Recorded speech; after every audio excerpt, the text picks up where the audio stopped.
there is something more interesting for you. A simple question that I will ask you. Do you pay for your smile? Do you pay for your warmth? Are you a reptile? Then why there is no warmth? And particularly in my lovely city, Mangalore, there is no warmth in the people. I'm sorry to say it, but this is a reality. You go to any park and look around and see, go to other parts of the world, whether people know you or not, they will definitely say hello to you and pass on. They will smile at you because they don't pay for it. They know the value of a smile. So I talk about smiles. I gave this talk some years ago at Taj Manjaran to the Central Road tracks. Smiles and Laughter is a title. The sun, rising sun, smiles at you, and after spreading its rays of hope and extending you the smile and warmth on our planet, Earth, and yes, after doing its duty to the fullest, disappears beyond the dark clouds, bidding us adieu, till it shines on us with a smile to begin yet another day in your life and mine. Do you smile at it?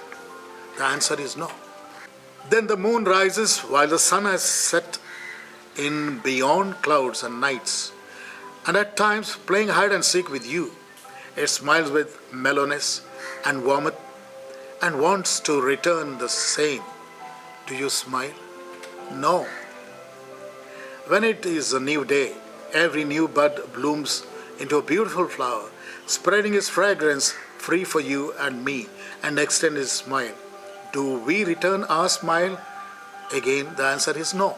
When you pass by another human like you, and he extends his smile to you, do you return his smile too? The answer is no. Then, my dear friend, give me that smile today, than brood over yesterday. For yesterday is not today, and today is not tomorrow.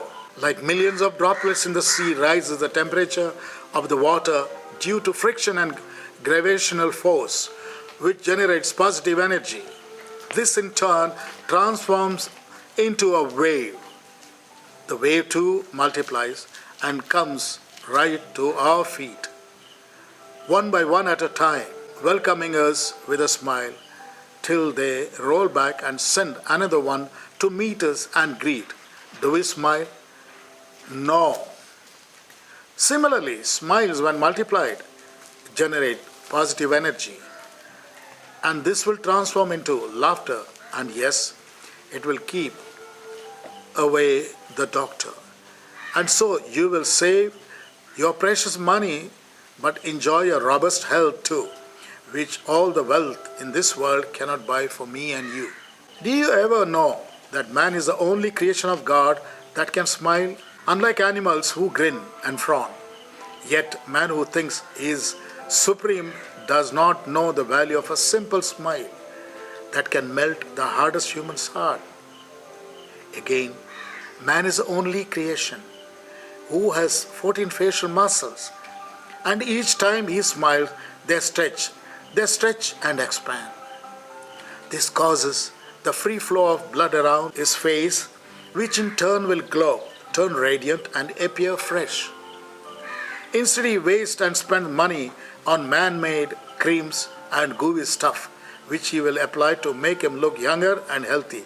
How foolish is he? Of the greatest personalities of yesterday and yesteryears and today have in them, topping the list, the charismatic leaders like Mahatma Gandhi, Mother Teresa, Nelson Mandela of South Africa, Marilyn Monroe, Elvis Presley, and ex-President Bill Clinton of USA, Mona Lisa and her smile of Leonardo da Vinci's creation from Italy, our own Prime Minister A.B. Vajpayee, late actress Madhubala, and of recent past our own Aishwarya Rai, Metro tablis Zakir Hussain of India, and in my very own backyard, Professor Dr. B.M. Hegde and Father Denzel Lobo of Mangalore University. Well, what did do? What did they have in common? Well, friends, it is a warmth in their smile that drew and draws people towards them. And without any doubt, I will say the warmth in your smile can reduce the distance between two human souls and create a better world for us to live in. Long live smiles. Long live my beloved people of India and the world over, and every human being on this planet named Earth. God bless. Albert Jossi Rego.